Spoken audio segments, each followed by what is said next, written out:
Good morning, Alex and friends. I'm Grace. Today is Wednesday, May 20th, 2026, and you're listening to Alex's News.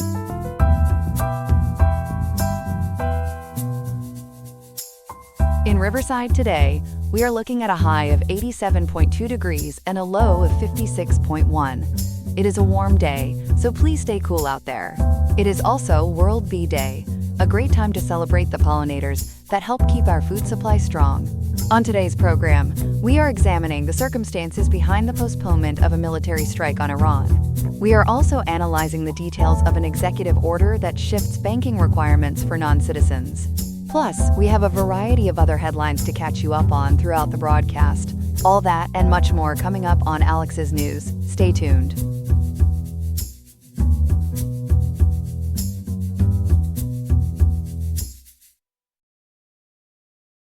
Good morning, everyone.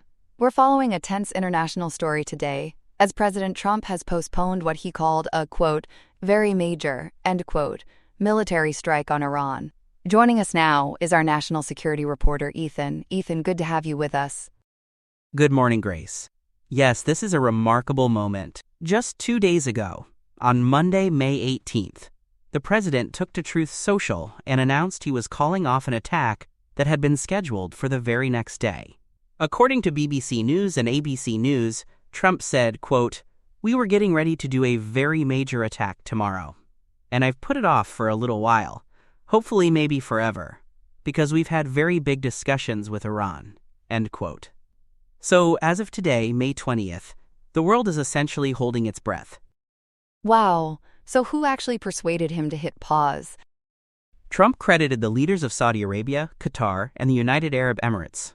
Democracy Now! And CBS News report that those Gulf allies asked for a 48 to 72-hour window, saying they believed a deal was within reach. Trump described that potential agreement as, quote, very acceptable, end quote. But he also warned the U.S. military to stay ready for what he called a full, large-scale assault if talks collapse. And remind us how we even got here. This is part of a much bigger war, right? That's right. This crisis traces back to February 28th of this year, when the president launched what's been codenamed Operation Epic Fury. According to the New York Times and The Guardian, the war began after nuclear negotiations in Oman fell apart, and Trump authorized a massive decapitation strike based on intelligence provided by Israeli Prime Minister Benjamin Netanyahu. That opening salvo involved nearly 900 airstrikes and killed Supreme Leader Ali Khamenei, along with other senior officials. Iran responded by closing the Strait of Hormuz and hitting Israel and U.S. bases with missiles. So how did we get from open warfare to peace talks in Islamabad? A temporary ceasefire was brokered by Pakistan back on April 8th, about 6 weeks ago, and it is largely held, though the U.S. naval blockade of Iranian ports remains in place. Now negotiations are being mediated by Pakistani Prime Minister Shehbaz Sharif. Vice President J.D. Vance is leading the American delegation, and Iran is being represented by Mohammad Bagher Ghalibaf, the Speaker of the Iranian Parliament. Tensions, frankly, have stayed at a boiling point this entire time. What's actually on the table from the Iranian side? Quite a lot, Grace. Al Jazeera and The Guardian report that Ghalibaf has put forward a revised proposal, described variously as a 10-point or 14-point plan. The big-ticket items include an immediate end to the U.S. naval blockade and all military operations, the release of over $100 billion in frozen Iranian assets, and the withdrawal of U.S. forces from areas near Iran's borders. Most explosively, Tehran is demanding $300 billion in war reparations for damage from Operation Epic Fury, and they want recognition of their right to uranium enrichment under the Nuclear Non-Proliferation Treaty. $300 billion in reparations. That's a stunning number. How is the U.S. responding? Vice President Vance has largely rejected the reparations idea outright. But interestingly, he's floated the possibility of what he called a multilateral reconstruction fund, tied to nuclear concessions. The American demand has been consistent, though, what they call zero enrichment for at least 20 years, plus the total removal of Iran's 60% enriched stockpile. And Trump posted on social media in all capital letters, quote, "No nuclear weapons for Iran must be included in the deal," end quote. That sounds like a pretty wide gap between the two sides. So why pause the attack if Iran's demands are so far apart from ours? This is where the story gets really interesting. Publicly, the White House is framing this as a diplomatic courtesy to Gulf allies. But reports from The Guardian and USNI News suggest the U.S. military is dealing with serious operational constraints that may have forced Trump's hand. Analysts at the Center for Strategic and International Studies estimate that Operation Epic Fury has depleted somewhere between 40 and 80% of America's THAAD and Patriot interceptors, plus more than 1,000 Tomahawk missiles. Replacing those, what insiders call silver bullet munitions, could take 3 to 7 years. That's a striking gap. What about the Navy? They've been carrying a lot of this fight. The Navy is stretched extremely thin. ABC News and the New York Times have highlighted warnings from the Chief of Naval Operations about, quote, extreme depletion, end quote, of maintenance funds and fuel. One of the trickier problems is restocking vertical launch system cells on destroyers while they're at sea, because without secure regional ports, that's incredibly difficult. It's created a real bottleneck for sustained operations. And that ties into the Gulf allies, doesn't it? You mentioned they pushed for the pause. Exactly. And this may be the most underreported part of the story. Saudi Arabia and the UAE have reportedly denied the United States the use of their airspace and bases, including Prince Sultan Air Base, for offensive strikes. The Gulf states are terrified of Iranian retaliation against their oil fields and desalination plants. So in effect, they've exercised what analysts are calling a de facto veto over the planned May 19th assault. So our own allies essentially blocked the strike. Let's talk markets. What's all this doing to oil prices? Global markets are jittery, as you'd expect. According to Corpy's market brief, Brent crude is trading at $111 a barrel, and West Texas Intermediate has surged 20% over the past month. There is one piece of good news. Ship tracking data shows some commercial tankers have successfully transited the Strait of Hormuz for the first time since the war began. But the U.S. naval blockade of Iranian ports continues, and that's choking off Iranian oil exports. What's Israel saying through all this? I imagine Netanyahu isn't thrilled with the pause. He's reportedly skeptical, yes. The Jerusalem Post and the Times of Israel report that Netanyahu remains in, quote, full coordination, end quote, with Trump. But the IDF is on the highest state of alert. Netanyahu has been clear that any deal must include the total dismantling of Iran's nuclear infrastructure.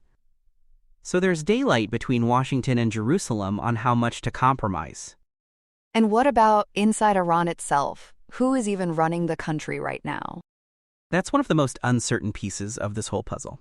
After Ali Khamenei was killed in the February strike, his son Mujtaba Khamenei was named supreme leader. But his authority is contested, and he's rarely appeared in public. NPR and The Guardian described the current Iranian regime as a, quote, decision-making mosaic, end quote. Ghalibaf is leading negotiations, but the real military power sits with the IRGC, commanded by Major General Ahmad Vahidi. So we're not even sure the people negotiating can deliver on what they're promising. That's the concern. Diplomats privately worry that even if a deal is signed in Islamabad, the IRGC could simply refuse to honor the military terms. It makes verification and enforcement incredibly difficult. And it raises questions about whether Trump is negotiating with a government that fully controls its own armed forces. What happens if these talks fail this week? Trump has signaled that Iran has only a, quote, limited period of time, end quote, likely until the end of the week. If there's no breakthrough in Islamabad, the U.S. has threatened to resume Operation Epic Fury with, quote, much higher level and intensity, end quote. But as we discussed, military analysts are openly questioning whether that's even sustainable, given the ammunition shortages, the naval strain, and the lack of base access from Gulf allies. So the threat is real, but maybe not as easy to carry out as it sounds. That's exactly the tension, Grace. The rhetoric from the White House is escalatory, but the logistical reality on the ground is far more complicated. Whether Tehran sees through that bluff or believes Trump is willing to absorb those costs anyway may determine how this ends. The clock, as the president himself put it, is ticking. A truly volatile situation. Ethan, thank you so much for walking us through all of this. Always a pleasure, Grace. And now to our second big story this morning. President Donald Trump signed a sweeping executive order yesterday that pulls the banking system directly into immigration enforcement. It's called Restoring Integrity to America's Financial System, and it could change how millions of people interact with their banks. Here to walk us through it is our reporter, Chloe. Chloe, good morning. Good morning, Grace. Yes, the president signed this just yesterday, on May 19th, and it's already taking effect. The order requires financial institutions to apply heightened scrutiny to non-citizens and people without legal work authorization. According to the International Business Times Australia and the White House itself, the administration says it's targeting what it calls structural risks and illicit use of the U.S. banking system. Think payroll tax evasion, shell companies, that sort of thing. So does this mean every bank customer is going to be asked about their citizenship? That's the big question, and the answer is no, not universally.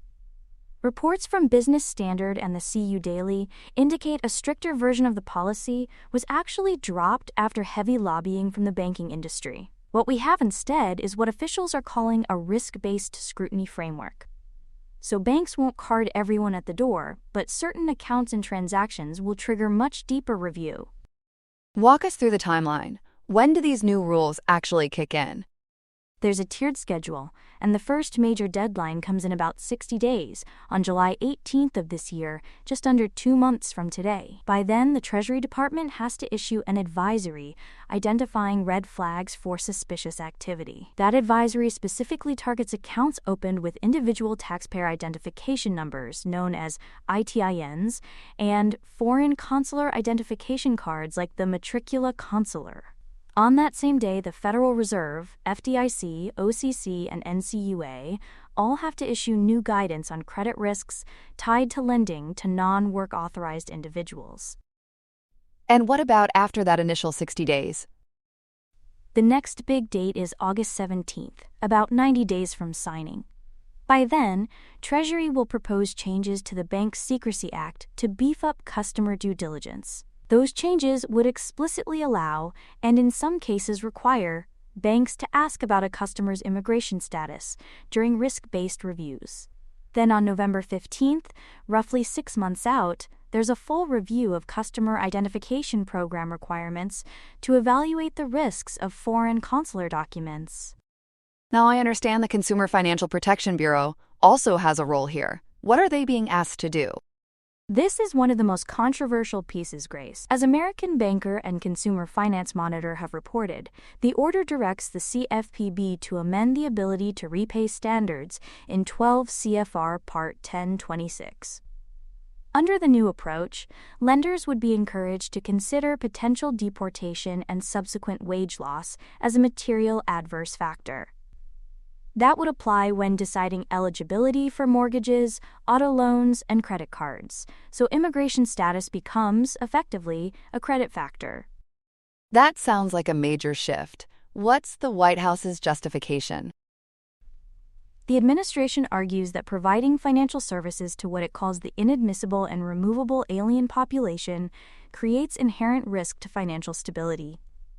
Their logic is that if a borrower is deported, they can't repay, and that creates safety and soundness deficiencies for the bank. So they're framing this as a prudential banking issue, not just an immigration issue. That's an important distinction legally. But does the data actually back that up? Are these borrowers riskier?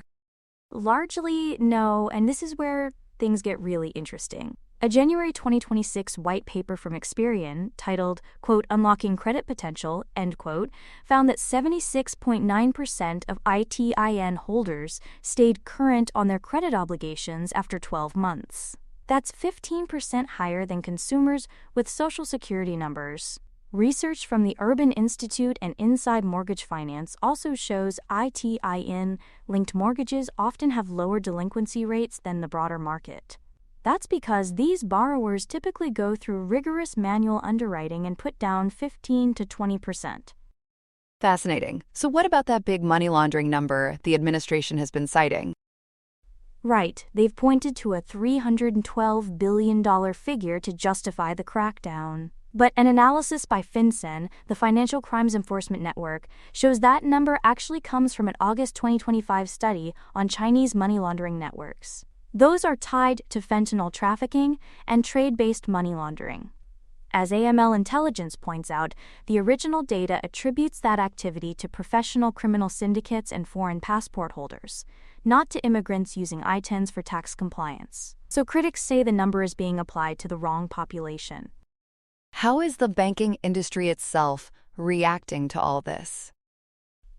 With a lot of concern, Grace, major trade groups like America's Credit Unions, the Bank Policy Institute, and the Independent Community Bankers of America have all warned that even this risk-based version will be operationally expensive. Their bigger worry is what they call debanking, essentially pushing millions of people out of the formal financial system entirely. They argue community banks and credit unions just don't have the compliance infrastructure to handle this kind of immigration status screening at scale. And there's a national security angle, too, I understand. Yes, and it's a counterintuitive one. Ed Mills, a Washington policy analyst with Raymond James, warned that forcing people out of traditional banking could create a massive national security blind spot. The argument is that if millions of people end up in an untrackable, cash-based shadow economy, law enforcement loses visibility. They lose those suspicious activity reports, or SARs, that banks file. So critics say this could actually undermine the very security goals the order claims to advance. Let's talk about the legal fight. Who's planning to challenge this in court? Quite a lineup, actually. Civil rights groups like the ACLU plus state attorneys general from California and New York have already signaled they intend to sue. The main legal theories involve the Equal Credit Opportunity Act, with critics arguing the order encourages discrimination based on national origin. There's also the Administrative Procedure Act, where opponents will argue the policy is arbitrary and capricious because it ignores the existing repayment data we just discussed. What about the court's willingness to defer to the agencies on this? That's a critical piece. After the 2024 Supreme Court decision in Loper-Bright, courts no longer have to defer automatically to agency interpretations. So courts may be less willing to accept Treasury's reading that the Bank Secrecy Act authorizes mandatory immigration checks. Interestingly, the CFPB recently moved to eliminate disparate impact liability, the so-called effects test, under Regulation B. That's seen as an attempt to shield lenders from discrimination claims down the road. And how does the administration plan to keep the order in force while all these lawsuits play out? They're leaning on a 2025 Supreme Court ruling in Trump versus Casa Inc. As Semaphore and Newsday have reported, that decision limited the ability of district courts to issue universal injunctions. So even if a judge in one district blocks the rule, it can stay in effect across most of the country. The administration's strategy is essentially to keep implementation rolling forward, even as fragmented litigation works through the courts. So bottom line, what should our viewers be watching for in the weeks ahead? Watch that July 18th deadline closely, Grace. That's when Treasury's red flag advisory drops, and when the federal banking regulators issue their credit risk guidance. That's the moment this becomes operational reality for banks. Then expect a wave of lawsuits likely filed before that date.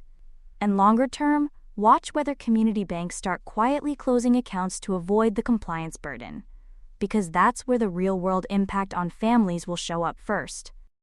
Really important reporting. Chloe, thank you so much for breaking it all down for us this morning. Thanks for having me, Grace. Here are some other headlines. The U.S. government is putting its foot down on international travel, issuing a 30-day entry ban for foreign nationals who have visited the Democratic Republic of the Congo, Uganda, or South Sudan within the last 21 days. This directive, enacted under Title 42 Public Health Authority, comes as the World Health Organization declares the current Ebola outbreak a public health emergency of international concern. It is a viral situation in the Ituri province, where the rare Bundibugyo strain has already caused 130 suspected deaths and over 500 cases. Because this specific strain is a slow burner with no approved vaccine, the CDC is hoping to stay ahead of the curve.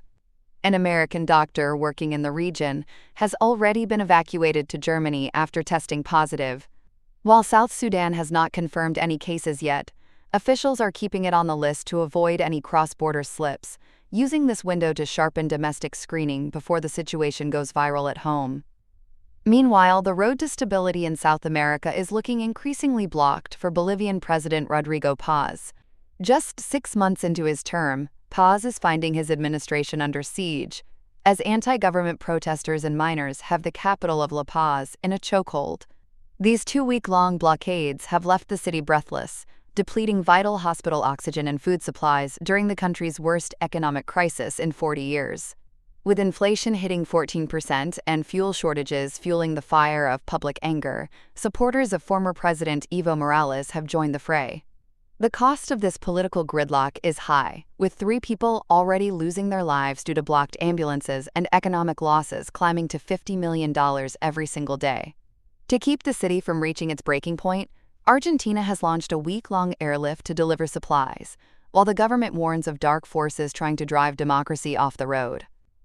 On the global stage, the safety net for the world's most vulnerable is looking a bit frayed. A major report from the Lancet Commission reveals that 152 million people in need are receiving absolutely zero assistance. It is a perfect storm of trouble, as funding for global humanitarian efforts was slashed from $44 billion to $29 billion last year. While world leaders gather in London to discuss a humanitarian reset and try to trim the fat of bureaucracy, the reality is a drop in the bucket compared to the 239 million people expected to need help in 2026. UN Relief Chief Tom Fletcher noted that despite a $1.8 billion boost from the United States, the plan still faces a $23 billion shortfall. It seems that while military spending is surging, the price of peace and health is becoming too much for major donors to stomach. Back at home, the Department of Justice is settling the score by dropping all pending tax claims and audits against Donald Trump and his family.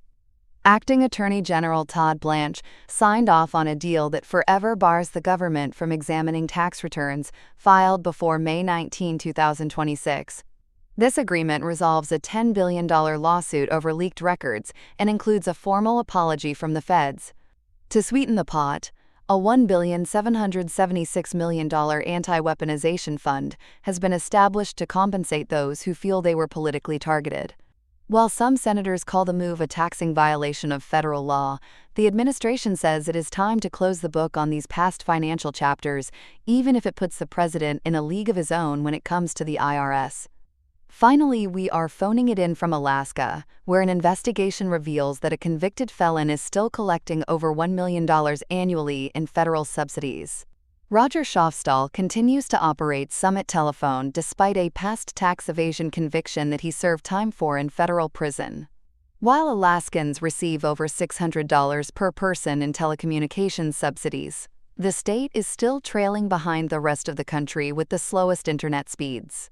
It seems the $4.6 billion poured into the state since 2016 has resulted in ghost services rather than high-speed connections. As the FCC faces pressure to hang up on these questionable payouts, many residents are moving towards satellite options, tired of a system that seems to have a permanent bad connection. That's all we have for now. Today's episode was made by Alexander King with Claude Opus 4.6. Gemini Pro 3.1, Gemini Flash 3, and Google Cloud Text-to-Speech. I hope you have a great day. I'll see you tomorrow, Alex.